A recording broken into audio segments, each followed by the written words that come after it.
Hi, everybody. I'm Mike, and this is Mike Miller Talks Life. Today's quote, it's what you do next that counts. Next is kind of a simple word. It shows up in planning a lot with companies, businesses. But when it comes to our everyday life, we often don't realize that the word next can be a power word. In our lives, a lot of things happen to us. Sometimes they're the product of our choices. Sometimes they just happen. And maybe you've blown it, messed up at work, blew that interview that was really important. Maybe you made just a bad choice. Maybe you offended or hurt somebody that you really care about. Maybe you failed at something. Maybe you've fallen back into an addiction that you thought you were past. Maybe you spent too much on something and now things are really tight for you financially. Maybe you made a parenting mistake. Something you did. Sometimes bad things just happen to us, like cutbacks at work, and all of a sudden you don't have a job. Maybe illness has set in your life or maybe with a loved one, and it changed everything because now that's all consuming. Maybe the loss of a loved one. Maybe an investment has failed. We are all struggling with the pandemic, the coronavirus pandemic, and it's affecting all of us in some way. Major hurricanes are going through part of our United States. People didn't do anything to cause that, but they're struggling and suffering. The fires in Northern California are just devastating. Maybe somebody stole something from you. Maybe they took advantage of you, betrayed you. Maybe you were abused, and things like this. We could go on and on with the list, but the point is things happen to us that we really didn't make any choices for that. We were just there. When bad things happen like this, we tend to feel embarrassed. We feel regret or guilt. We can feel overwhelmed. We can feel grief over the loss. We can be going through a hard time facing the people that we've hurt or who saw us fail. Maybe we let them down, we feel, and maybe you did. We can feel just frightened, like what's going to happen next, or stuck. Sometimes we just feel like, I want to quit. I don't want to go anymore. I'm done. I think this quote is telling us that what happens is not really the main thing. Now, I know it feels like the main thing. It's all we can think about. It's all we can talk about. We keep imagining it and spinning it in our head. But the quote challenges us a little bit by a question. What are you going to do next? Maybe you haven't thought about that. Maybe, I think often we don't even think there is a next. We're so into the problems. But next is always an option. Epictetus, who originated the quote, was born into slavery in Rome. His parents were slaves. That's where he was born. That's all he knew.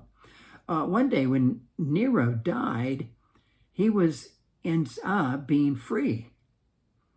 And he floundered because he had never been free. He had no idea what that was like. He decided to focus on his lifelong love of philosophy. And he continued in this field and became a leading philosopher of the day. He started his own school of philosophy, and his philosophical teachings have survived to this very day.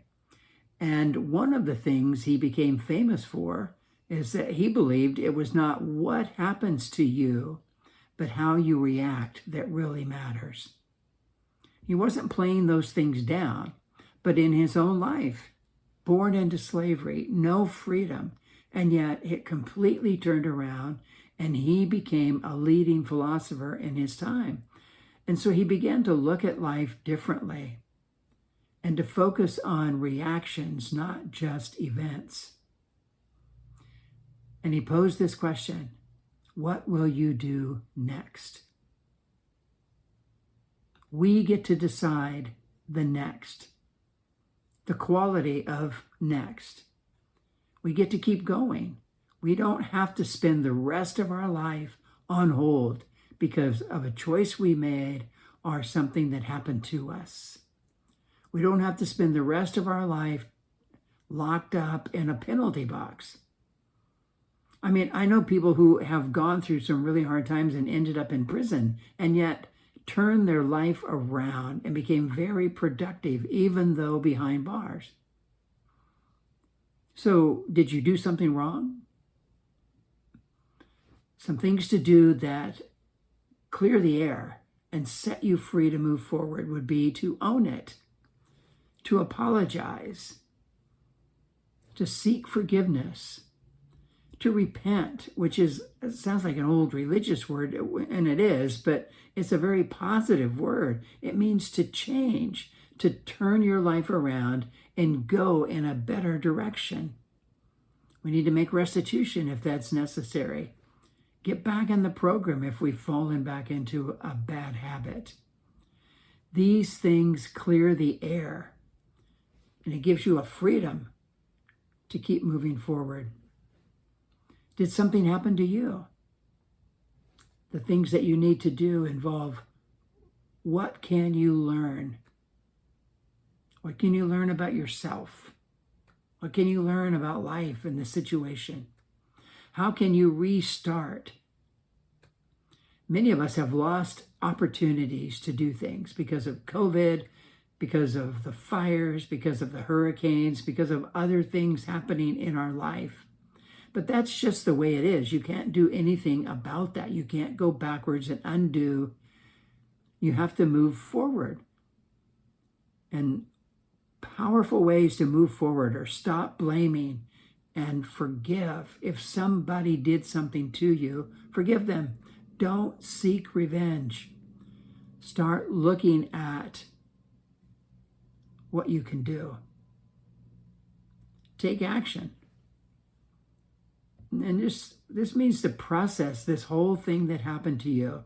What can you do to keep growing? What can you do to keep using your talents and your gifts and your passions and your interests? Maybe some opportunities have closed, but at the same time, maybe some new things have opened up that you never thought of. And they're suited for you to get a hold of and move into. It's what you do next that counts. It's what you do next that counts, because what you do next is what will define you. Many people that I have met, and I'm sure you've met them, are defined by their problems. What happened to them? Their failures, missed opportunities, how people treated them. That's all they talk about, are those negative things. And granted, they're big things. But you can be defined by something more. You can be defined by something positive. There are many people who have experienced terrible things in their life, and they have moved forward and have done great things. I mentioned one category of people who end up incarcerated, have really turned their life around and are having a positive impact on people around them in prison. Many others have gone through terrible things and have moved forward and accomplished great things in spite of that, which gives us some very practical and real life experience that next is a power word, and it can happen in your life. We can take, when we take responsibility for our life and our actions, we are building self-confidence, character, maturity. We're becoming flexible, so when life throws you a curve, you don't fall completely apart. You're able to adapt and adjust and keep moving. So, Have you done something wrong? Hurt somebody, made a bad decision, failed in some way? Has something bad happened to you? These are, in fact, bad things. Serious. Maybe painful. Painful emotionally, physically, or even relationally. I think you need some time to process what happened and get that all clear in your head, but you need to remember to consider as soon as you can, what will you do next? What will you do next? This is not a time to stop, give up, throw in the towel. This is simply a time to look at what happened and to ask yourself, what can I do next? Because it is what you do next that matters. Thank you so much for taking the time to listen to me. It means a lot. If this has been helpful, I hope you'll click like or thumbs up or whatever's there, or maybe even subscribe. I try to put these out every Tuesday, something new, something thoughtful.